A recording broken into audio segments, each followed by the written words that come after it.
Well, it's Uncommon Fossil, and we now have some information from Pokemon concerning Paldea Evolved officially coming to Scarlet and Violet, as well as some updates to Live. I just want to talk about that for a couple of minutes. It clarifies some things, but it also raises some questions in my mind. The Paldea Evolved coming to Live, we knew that was going to happen. It's happening as expected in their announcement.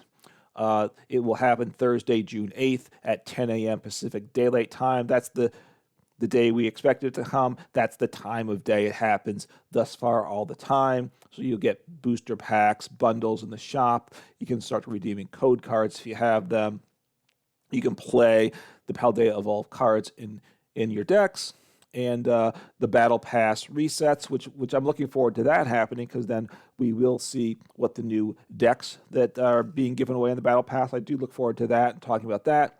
And then the June ranked ladder gets reset that day also, which is what we expected. So nothing earth-shaking there. Then the bigger announcement is Pokemon TCG Live 1.60 update release notes. So the 8th, which is the Thursday, is when Paldea Evolved comes out, and Live is supposed to go out of beta, although they actually don't discuss that question of beta or not beta here. So I'll talk about the lack of clarity of that in a moment. But so the Tuesday, June 6th, they're going to do an update. That's what they've done in the past before these sets have come out. I think they'd like to do the update on the Tuesday to get the game ready for the Thursday, 8 a.m. Pacific Daylight Time for 8 hours. They still, it's really not good that it's shut down for 8 hours potentially. I guess it's still in beta, but once it's out of beta, that's just too long. Basically, for people depending on where you live in your situation, you can't play for a day. That's not good. So adding, what are they doing? Just hit a few highlights here. I'll give the link in the notes so you can take a look at it, providing support for Paldea Evolved, obviously, fixing the menu flow for the migration process, which is useful. Again, a lot of people are migrating, like adding a warning prompt for actions that cause the player's only Pokemon to be removed from play. Fine. Some updating visual effects. They really like to do that. And a few things here. Nothing crucial, though, I will say. At least not the biggest issues in my point. The highlights aren't the highlights I was hoping to hear. So Curlia and Gardevoir, which is nice. Obviously, there have been issues with that, and they are fixing the issue where Curlia's refinement ability prevented Gardevoir from using the refinement ability on the same turn after evolving. And I did run into that. Curlia, you use the ability of Curlia, then you evolve to Gardevoir. You should be able to use Gardevoir's ability that same turn, but you couldn't do that. The problem is, though, I don't see mention here of the other major issue affecting the Gardevoir EX decks, and that's that when you recover a Pokemon from the discard pile, I believe through Miriam or through, I'm blanking the name, but the one that puts it into your hand, right, up to 2 Pokemon and 2 energy. You know the supporter I'm talking about. Very nice card. That you then cannot accelerate energy to it with Gardevoir EX. Somehow the game no longer knows that it's a psychic Pokemon. It appears that that's not getting addressed. And obviously Gardevoir is a top deck, at least potentially, and I've heard talk that Gardevoir is going to be even better with the new set dropping. So that's not good there. They're fixing the issue with Zoroark so it works better, because it does have some issues with that. I'm not sure if this fix is addressing all of that or not. We'll see. Fixing the issue where mulligans were showing the basic Pokemon. I think those were actually the person's hand that they ended up to start the game with would get shown sometimes. That's obviously not good, so fixing that. But again, they don't appear to be addressing the biggest issue to me, which is the issue that sometimes people can't select cards when they should be able to. I haven't run into it much, and I'm thankful for that, and hopefully my luck continues there. But I did have it once with Comfy, with the Lost Zone deck, where I looked at my 2 cards, and there was one of the cards I wanted to put in hand, and you select the card to go in hand. It would not let me select that card. It allowed me to select the other card, so at least the game didn't stop playing, but I had to Lost Zone in energy, and when you're playing Lost Zone, running that not having enough energy can ruin the game. So they're not addressing that, and I hear complaints about it with Quick Ball and some Pokemon search and stuff where you can't grab cards that you should be able to. And that really is a major issue that stops the game from working properly. That really should be a priority. That, when a game comes out of beta, just can't be an issue. I don't think it's acceptable. So hopefully that's getting addressed. I didn't see it here in the issues.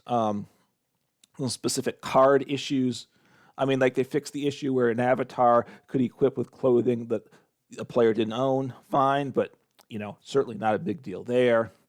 Fixed the issue where some cards in certain languages are missing a portion of the card art. So yes, want it to work for all languages. It needs to do that. And then the Pokemon that they fixed that hacks is one was Manaphy, which isn't an attacker very often. So it should be correct, but that should be a low priority. There's other more important things. In Superior V-Star with its attack, so it no longer prompts a player to move energy when no targets are available. But that's not even a problem. It doesn't, it's an inconvenience at most. So hopefully they don't spend much time on those issues because it's not really what needs addressing now. Obviously, the matchmaking issue is a problem. They are fixing under matchmaking, which I guess will be a help. We'll see what actually happens. Fixed an issue in the match results where the win-loss condition was not displayed. So it'll tell you whether you won or lost. You still might get extra losses for times when you crash out. I don't know if that's going to get fixed, right? Some of that is a server-side issue, and hopefully with it coming out of beta, the server situation will get improved, especially as PTCGO is dropped. Perhaps the servers, or at least the money that gets spent on those servers, will go to live. We hope so.